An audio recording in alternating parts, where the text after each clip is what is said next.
Redditors who have met a former crush years later. How did it turn out? Story 1. My wife's former crush randomly messaged her on Facebook one day. She screwed him on day 2. She is now my ex-wife, she's jobless living with his mom, and I have the kids. Edit, I would figure that this is my most upvoted post. My kids are 5 and 3, so they don't understand it much, but I'm hoping for the long game when they realize which parent was really there for them. My son still says hurtful things at times, like, I don't want to live with you anymore. I want to live with mommy, when he's angry. Thank you for everyone making my week. I really needed to smile. It's my son's first week in kindergarten, and dealing with her through the process has been hell. Story 2. Last time I saw her when I was 12.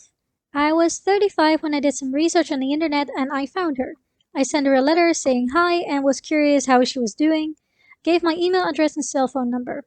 3 weeks went by and I get a message through Facebook from her saying, I'm fine, married with twin boys. Don't contact me again. 6 months go by and my parents get a phone call from a guy saying he's her ex-husband and wanted to talk to me. I call him from a friend's cell phone. He tells me that she is in marriage with an extremely controlling husband and I should be careful. I thank him for letting me know and hang up. I've stayed away ever since. Story 3. Went out for drinks, still fixated on her. Was given a chance. Got wasted and embarrassed myself by spending so much of the night talking about how much my younger self liked her, extolling her virtues like it was years ago. Mentioned how crazy and awesome it was that I was finally getting my chance. It was sad as hell. I didn't realize how bad I screwed up until I sobered up. Woke up and immediately knew I would not be given a second opportunity. I saw her reactions and responses from the previous night with a sober eye. I realized the massive amount of I'm going to be polite, but I've made a mistake that was continuously written across her face. Embarrassing as hell. Story 4. I was in love with him for most of my lower teenage years. He was my best friend, but I broke it off when I found out he'd been talking crap behind my back. I never thought he meant what he said about me, but I do know he was desperate to be liked by people and didn't mind crapping on me to seem cooler to them. Of course, the people he talked to told me about it. I sent him a handwritten letter explaining what I'd heard and also that I was still in love with him and couldn't just be friends. We met up when I was 19, about 3 years since we'd last seen each other. He was charming as he'd always been, and I realized how quickly we fell back into our previous roles. Him being cool but kind of an a-hole, and me hanging off his every word. I am happy we met up, because it gave me some closure to realize I didn't feel the same as I did about him, and that he was even more of an a-hole, but I still think about him sometimes, but much more soberly than I did when we still hung out. Story 5. Had a crush on her all through freshman and sophomore year. She kissed me at the end of sophomore year. I failed to reciprocate. Basically ran away from her. Extreme social anxiety. I switched schools after disappearing for the summer, not because of the kiss, but when school started again I walked her to school every day for half of the year in hopes of having the balls to make a move. Saw her each day. Failed each day.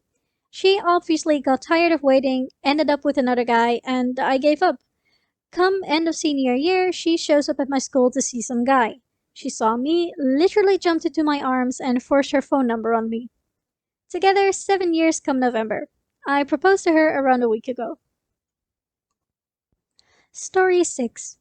Had a crush on this girl in grade school, first and second. Playdates, video games, action figures. Life was good. Bought her a present at a 5 and 10 because I thought she'd like it. It was a ring. She was ultra embarrassed and ran off. My parents still have not let me forget that. She changed schools for other reasons that next year. Fast forward 14 years. Graduated from undergrad, working for a company in my hometown, and working on getting accepted to medical school. Out for drinks one night with friends, and who should come by but her? Beautiful, great taste in music, smiles at my jokes, smitten. Fast forward several more years. Gave her a ring again. She did not run away. Happily married several years. Story 7. I saw her at the 10-year HS reunion. She was a bit heavier than she'd been in HS, but still attractive. She was there with her Ivy League fiancé. These two facts combined changed my mindset from I want to bang my HS crush at a reunion to Oh, well, never mind. At one point, we were being recognized for something, and with all eyes on us, she leaned over and said, I remember what a crush you had on me. You wanted me bad. First, I couldn't really react given the immediate circumstances. Second, I didn't detect any kind of Taco Bell type invitation in what she'd said. Sorry. In fact, it almost seemed like she was just lording it over me. I mean, she was there with her fiance, who we determined in previous small talk she loved and who was awesome. For some reason, it really pissed me off. I just gave her a blank look, shrugged, and walked away. To this day, I wish I'd had some kind of witty comeback, but that's about my only regret. Haven't seen her since, but I hope she's happy and blah blah blah. Story 8. Pretty great, actually. Met a girl 7 years ago. She was beautiful and smart, and I was dumb and ugly. Not a great match. We hit it off as friends, but nothing more than that. We stopped working together and drifted apart quite naturally. I then compared every girl I met to her and didn't meet anyone as good. You might think I put her on a pedestal, however, I think I was quite reasonable and realistic. We stayed friends on Facebook and eventually decided to meet up again because she hadn't seen a new Star Trek film and I thought it was outrageous, being a huge Trek nerd. We got on like a house on fire. She knew I had previously liked her because I wasn't exactly trying to hide my feelings at the time, and we quickly had a second date. We moved astonishingly fast. She knew me and already trusted me, knowing I was a good person, but I was definitely different. Way more grown up, and I actually took a bit more care into how I looked. She was a lot different as well, but still made me fall for her hard all over again.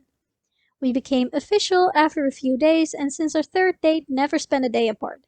Following a few coincidences, we moved in together after a month of dating, and I was able to stream my job from her place better than I could at home. 5 months in, and I suddenly had the desire to marry this girl, so in my pajamas, I jumped out of bed and asked her to marry me that same summer, no waiting around. So, 1 year and 3 days after we started dating, we were married. Have since bought a flat in London and are living quite happily. We work really well with each other. We just don't get mad at each other because we both know we're on each other's side, and if there's a problem, it wasn't caused by a malicious act from the other. We just keep calmly communicating and do our best to help each other. It's been a pretty wild ride. Never thought I'd marry that girl we all have. Story 9. Ever since the 6th grade, I had always had a huge crush on this guy we'll call Michael. Michael and I sat next to each other in math class and became good friends. One day after class, I thought I had worked up the courage to tell him how I felt. I remember walking to our lockers together and me saying something along the lines of, I have to tell you something. I like you. Just kidding. Followed by me running away to get sick in the bathroom. I totally chickened out halfway through. Fast forward to high school. Michael and I are still acquaintances, and I am, of course, still crushing. Eventually, in 11th grade, Michael asked me out on a date, and I am stoked. Come to find out, he is the worst kisser ever, and I still don't care. We casually go on dates here and there throughout junior and senior year.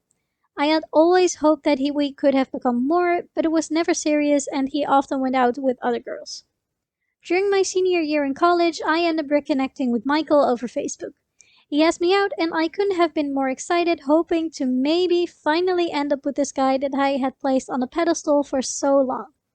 Long story short, he took me out to dinner at Applebee's and invited me back to his place to watch a movie. Within the first 5 minutes, he started trying to make a move. I was surprised to find out his kissing skills had not gotten any better. But whatever, this was Michael. Well, as this goes on, he starts trying to take off my clothes off, and I politely decline. He says he understands and goes back to kissing. 30 seconds later, he is at it again, trying to undress me and get on top of me. I keep telling him no, and he just keeps trying. He's going on and on, like, I really like you, come on. I think we could really work out, come on. After this keeps happening over the course of the next 5 minutes, I decide I need to leave. He is unhappy about it and asks if he can see me again, and I say, yeah, sure. I get out of there and haven't seen or talked to him since. He did text me a few times after that, but I just have no interest. Story 10. Starting way back in 6th grade, I always had a crush on a girl who we'll call Suzanne, for the Weezer fans out there. We were both horribly awkward as you are at that age and would never make a move on one another. It didn't help that we both had some self esteem issues, but who didn't at that age? Eventually, in high school, I ended up basically giving up after her best friend, who we'll call Megan, told me that Suzanne didn't like me. Turns out, Megan was a manipulative psycho who had always had a crush on me, and we ended up dating for around a year until I realized that at 16 she was already planning our wedding. Fast forward a few years, and all of us went our different ways for college. I still kept in touch with Suzanne, but we both ended up in serious relationships with other people. Apparently, we both still hadn't moved on from our feelings towards the other, but neither of us ever brought it up. In junior year in college, I was visiting nearby her campus with my friends. My current girlfriend stayed behind at our school for work, and I gave her a call to catch up. My friends and her friends all got together at a bar and had a great time. We ended up back at a friend's apartment for the night, and as the drinks kept flowing, we both got a little bit more open. I ended up cheating on my college girlfriend that night and felt horrible about it. Suzanne and I saw each other twice more that week before I had to head back to school, and neither of us brought it up what happened. Once I was back at school, I was extremely confused. My current girlfriend and I had been in a rough patch and we were trending downward, but I still wasn't sure if Suzanne considered me a drunken mistake. I decided to just see how everything played out with time. A few months before graduation, my college girlfriend and I split. After graduation, Suzanne and I both moved back home for new jobs and worked up the courage to finally ask her out. That same night, I finally kissed her, sober, and the second our lips separated, she whispered, "Finally." She was into it. She was into me. Fast forward a few weeks and we're boyfriend and girlfriend. She's filled me in on the fact that she's been crazy about me since we were kids. A few years later, we're married at 25. We just celebrated our 1 year anniversary last weekend and things have been outstanding. She is the love of my life. TLDR, it took me 14 years of awkward waiting, but I married her. Did you ever meet a former crush? Let us know in the comments. Subscribe to the channel to hear more, and I'll see you next time.